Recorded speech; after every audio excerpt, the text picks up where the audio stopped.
नमस्कार, मैं हूं प्रियंका और बहुत बहुत स्वागत है आप सभी का एक बार फिर से आपके अपने बेहद पसंदीदा कार्यक्रम ज्योतिष मंथन में। दोस्तों, हम सभी के जीवन में समस्याएं होती हैं और इन समस्याओं को सुलझाने के लिए हमें अपनी तरफ से एक प्रयास करना होता है। यदि आप एक प्रयास करते हैं तो हम अपने इस मंच के माध्यम से आपको आपके जीवन की हर समस्या का समाधान आचार्य विकास कौशिक जी के मार्गदर्शन में उपलब्ध कराएंगे। ये हमारा आप सभी से वादा है। हम अपने कार्यक्रम की शुरुआत करते हैं और आपके जीवन की विभिन्न समस्याओं के समाधान के लिए एक बार फिर से स्टूडियो में स्वागत करते हैं ज्योतिषाचार्य आचार्य विकास कौशिक जी का। आचार्य जी, बहुत बहुत स्वागत है आपका कार्यक्रम में। जय श्री कृष्णा। आचार्य जी, कार्यक्रम की शुरुआत करते हैं और सोनिया जी दिल्ली से हमारे साथ काफ़ी देर से लाइन पर हैं। जान लेते हैं कि क्या जानना चाहती हैं सोनिया जी। नमस्कार मैम। जी नमस्कार मैम। नमस्कार। मैं आचार्य जी से बात करना चाहती हूँ। जी सोनिया जी, किसके बारे में जानना चाहती हैं आप? मेरी डॉटर है, उसके बारे में मैं जानना चाहती हूँ। जी, डेट ऑफ बर्थ बता दें। हाँ जी, 15 नवंबर 2008। 15 नवंबर 2008। टाइम बता दें। हाँ जी, 5:10 PM। Birth place Delhi. 5:10 PM। हाँ जी हाँ जी। और बर्थ प्लेस कहाँ का है? दिल्ली। दिल्ली का। जी जी सोनिया जी, क्या जानना है बेटी के बारे में? एक तो इसकी हेल्थ के बारे में मुझे जानना है। जी, हेल्थ में क्या प्रॉब्लम है इनको? हेलो, नमस्कार आचार्य जी। जय श्री कृष्णा। सोनिया जी, इनके हेल्थ में क्या प्रॉब्लम है? इसको ना बहुत चोट लगती है आचार्य जी, गिर जाती है और जब भी इसको चोट लगती है, गिरती है तो इसके माथे पर, इसके हेड पर, फोरहेड पर इसको चोट लगती है। और मतलब एक जगह पर जैसे हेड पर लग गई, एक बार गिरी, ये चोट लग गई तो वहीं पर इसको थोड़े दिन बाद दोबारा वहीं पर चोट लगती है। मतलब फोरहेड पर इसकी बहुत चोट लगती है। ओके, कोई विशेष बात नहीं है। आप 2 प्रकार का उपाय कर लें। आप लिख लें। हाँ जी। प्रत्येक मंगलवार और रविवार गाय को गुड़ खिलवा दें बच्चे का हाथ लगवा के। मंगलवार और रविवार जी, गाय को गुड़ खिलवा दें। गाय को गुड़ जी। और 5 रविवार 1.25 किलो गुड़ मंदिर में दान करवा दें बच्चे का हाथ लगवा के। 5 रविवार कितने किलो गुड़? 1.25 किलो गुड़ मंदिर में दान कराएं मंदिर में। ठीक है। तो ये मतलब रिपीट टाइम? एनी टाइम नहा करके करें। और जो भी माता अगर जाएं शुद्ध अवस्था में हो जी। और पिता अगर जाएं वो नहा करके जाएं। ये विशेष ध्यान रखें। जी। और एक आचार्य जी, मैं जानना चाहती थी कि किसकी एजुकेशन को लेकर, इसको हमने अभी एक्चुअली स्कूल में एडमिशन कराया है इसका, तो मतलब इसका करियर, मतलब इसका एजुकेशन कैसा रहेगा? मतलब अभी बच्चा है, अभी करियर के बारे में बताया नहीं जाएगा। 10 साल की अवस्था हो जाए उसके बाद आप बात कर लेना। तो वैसे एजुकेशन ठीक रहेगा? एजुकेशन ठीक नहीं रहेगा, बहुत अच्छा रहेगा, उसकी चिंता ना करें। ठीक है, ठीक है। जय श्री कृष्ण। जी जी बिल्कुल आचार्य जी। तो यहाँ पर आपने सोनिया जी की समस्या का समाधान तो कर दिया, लेकिन आचार्य जी, जैसा कि हमने कई बार ऐसे कॉलर्स से बात करी है जिनके बच्चे बहुत छोटे होते हैं, लेकिन क्योंकि माता पिता होते हैं तो बच्चों के लिए कंसर्न होता है और वो जानना चाहते हैं कि आगे बच्चे हेल्थ वाइज कैसे रहेंगे, करियर वाइज कैसे रहेंगे, और इवन बहुत छोटे बच्चे होते हैं तब भी वो उनकी वैवाहिक स्थिति भी जानना चाहते हैं। मैं यहाँ आपसे ये प्रश्न जानना चाहती हूँ कि जैसे कि आपने सोनिया जी की बेटी के बारे में बोला कि 10 साल के बाद वो कुंडली दिखा सकते हैं। नॉर्मल लाइफ में जो होते हैं वो बच्चे होते हैं, कितने एज से उनकी कुंडली देखी जा सकती है, ये हम आपसे ज़रूर जानेंगे। लेकिन अगली कॉलर हमारे साथ प्रीति जी जम्मू से जुड़ी हुई हैं। प्रीति जी। हाँ जी। हेलो जी प्रीति जी, बहुत बहुत स्वागत है आपका कार्यक्रम में। किसके बारे में जानना चाहती हैं आप? जी, मैं अपने बारे में जानना चाहती हूँ। डेट ऑफ बर्थ बता दें। 17 दिसंबर 17 दिसंबर 1983। 1983। हाँ जी। टाइम बता दें। 3:30। 3:30 दोपहर का। हाँ जी। और बर्थ प्लेस कहाँ का है? जम्मू। जम्मू का। सवाल करें प्रीति जी। मैं जानना चाहती हूँ कि मेरी मैरिज लाइफ कैसी रहेगी और कैसा आगे होगा। मैरिड लाइफ, शादी हो गई आपकी? नहीं, अभी तक नहीं। शादी कर लें, उससे के बाद पता लगेगा। बाकायदा जन्म कुंडली मिलाकर के विवाह करें। हाँ जी। अगर आप जन्म कुंडली मिलाकर के विवाह करेंगे मैरिड लाइफ अच्छी होगी। और अगर जन्म कुंडली मिलाकर विवाह नहीं करेंगे तब फिर भगवान ही मालिक है, क्योंकि आपकी कुंडली में कोई दोष नहीं है जिसको लेकर के मैं ये कहूँ कि आपकी कुंडली में ये दोष है, आप ये उपाय कर लीजिए। हो सकता है जो आपके स्पाउस हो उसकी जन्म कुंडली में कोई दोष हो, इसके चलते आपका वैवाहिक जीवन सफल नहीं रहेगा। मैं जानना चाहती हूँ कि लड़का कैसा होगा आगे, की कैसा? जी प्रीति जी, क्या कहना चाह रही हैं आप? मैं जानना चाहती हूँ कि आगे लड़का कैसा मिलेगा। लड़का कैसा मिलेगा? कैसा मिलेगा ये किसी कुंडली में नहीं लिखा होता कैसा मिलेगा।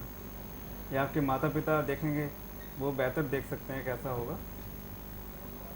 जय श्री कृष्ण। जी पहले जी, और बात करते हैं आज का जो विषय हमने चुना है जानकारी लेने के लिए आपसे, एक बार फिर से ज्ञान और मार्गदर्शन लेने के लिए, वो ये है कि आत्मदर्शन ये क्या होता है। हमने नाम बहुत सुना है और हमें ऐसा लगता है कि हम यदि अपने बारे में कुछ सोच लें तो आत्मदर्शन हो जाएगा, ईश्वर के बारे में थोड़ा सोच लें तो आत्मदर्शन हो जाएगा, पर सही मायनों में क्या होता है आत्मदर्शन ये शायद हमें मालूम नहीं है। ये एक बहुत छोटा वर्ड है आत्मदर्शन, लेकिन इसका मीनिंग क्या है ये किसी को नहीं पता। आज इसी को लेकर के हम लोग चर्चा करेंगे। ये कहाँ से आएगा, कैसे आएगा, इसके बारे में थोड़ा ज़्यादा समय नहीं होने के कारण थोड़ा सा प्रकाश जरूर डाला जाएगा। आत्मदर्शन करने के लिए दो चीज़ों का होना बहुत ज़रूरी है, एक मंदिर और एक शमशान हमारे शहर के आसपास। ठीक है, अब क्या होता है कि मंदिर शहर के बाहर होना चाहिए, शमशान शहर के अंदर होना चाहिए। सवाल उठता है क्यों? मंदिर शहर के ऐसी जगह पर, शहर से बाहर एक ऐसे स्थान पर होना चाहिए जहाँ कोई शोर शराबा ना हो, जहाँ एकांत और शांत जगह हो। एकांत और शांत जगह पर जाकर के ही आप प्रभु से बातें कर सकते हैं और अपने मन की बात उससे कह सकते हैं, और जो आपके अंदर जो आत्मा के रूप में जो ईश्वर विराजमान है उसको समझ सकते हैं एकांत में जाकर के। आज मंदिर हर गली हर कोने पर विराजमान है, ट्रैफिक का शोर है, लोगों का शोर है, आप वहाँ जाकर अपने मन को एक पल के लिए शांत नहीं कर सकते। ईश्वर से बात करने की तो बात बहुत दूर की है, पर अपने अंदर आत्मा में विराजमान ईश्वर की शक्ति को समझना, अपने अंदर विराजमान आत्मा में ईश्वर को देखना ही आत्मदर्शन है, जो कि मंदिरों में संभव नहीं है। आपने देखा होगा दो प्रेमी जो होते हैं वो अपने मन की बात करने के लिए एक ऐसे स्थान को चुनते हैं जहाँ कोई उन्हें ना देखे, बिल्कुल एकांत और शांत जगह पर। लेकिन आज हम क्या करते हैं, जो सच्चा प्रेमी है हम लोगों का ईश्वर, जब हमें उससे अगर अपने मन की सच्ची प्रीत जोड़नी है तब हमें भी एकांत और शांत जगह का चुनाव करना होगा। वो मंदिर, वो तीर्थ ऐसे स्थान पर होने चाहिए जहाँ कोई ना जाता हो, या जाता भी हो तो सिर्फ भक्ति जाते हों, कोई शोर कोई शराबा ना हो। आज इसके विपरीत होता है। अब शमशान शहर के अंदर क्यों होना चाहिए?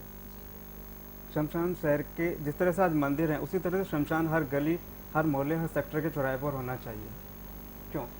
ताकि जितनी बार भी आप वहाँ से गुजरें, जलती हुई लाश को देख करके आपको, जब आप जलती हुई लाश को देखते हैं, कितना भी बड़ा शैतान क्यों ना हो, कितना भी बड़ा आतंकवादी क्यों ना हो, या कितना ही सज्जन व्यक्ति क्यों ना हो, एक बार के लिए शून्य में अवश्य चला जाता है, क्योंकि उस जलती हुई लाश में वो खुद को देखता है जी। और वो एक ही शब्द उसके मुँह से निकलता है कि ईश्वर सत्य है, बाकी सब बेकार है, क्योंकि एक दिन मुझे भी यहाँ आना है। ईश्वर सत्य मीन्स राम नाम सत्य है, जिसको हम बोलते हैं, तो जिसको हम बहुत बुरा समझते हैं। अगर हम चार लोगों के बीच में बोले राम नाम सत्य है तो वो लोग कहते हैं क्या बोल रहा है, जबकि ये सही है, लेकिन उसका मीनिंग हम लोग बहुत गलत निकाल लेते हैं।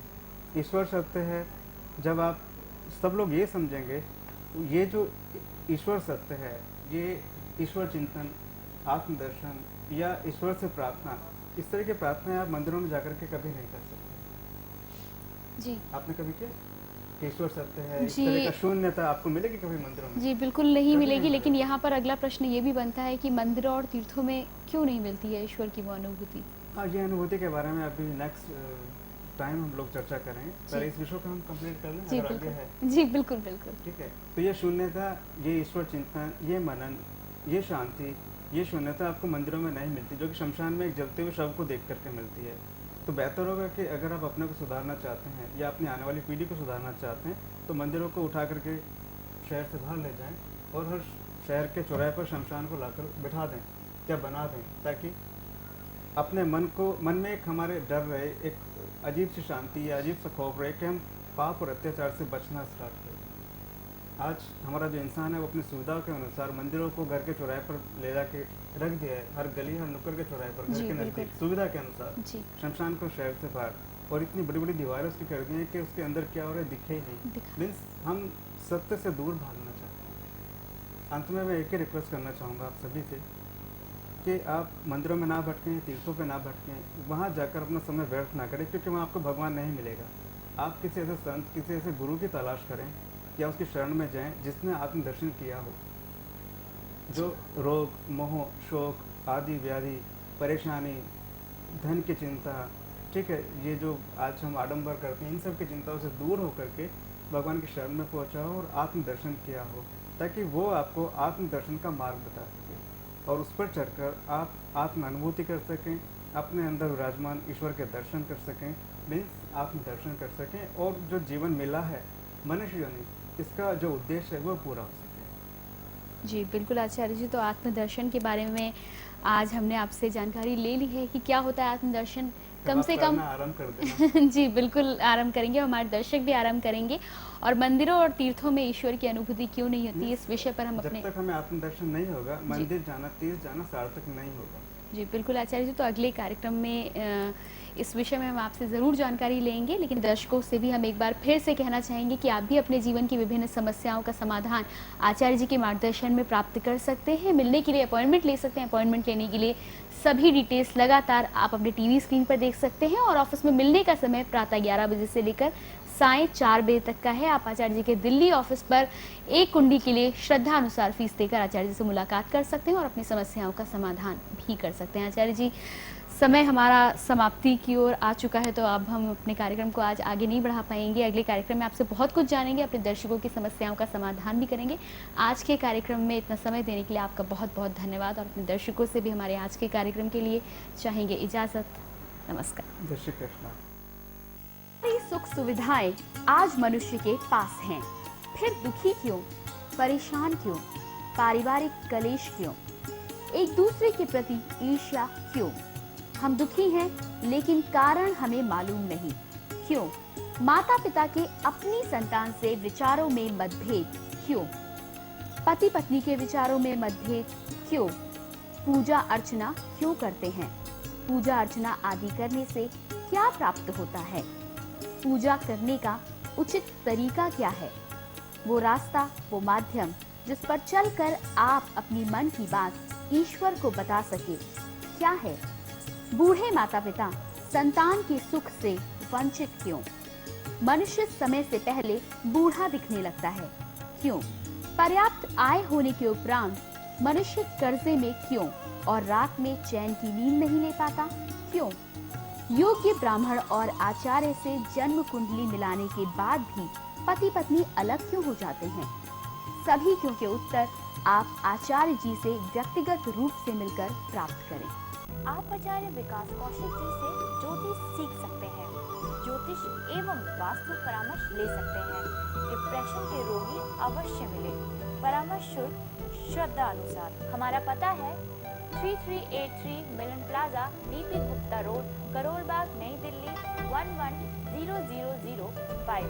संपर्क सूत्र 09818 583509 09958606310 09210773403। हमारी वेबसाइट www.astroacharya.com।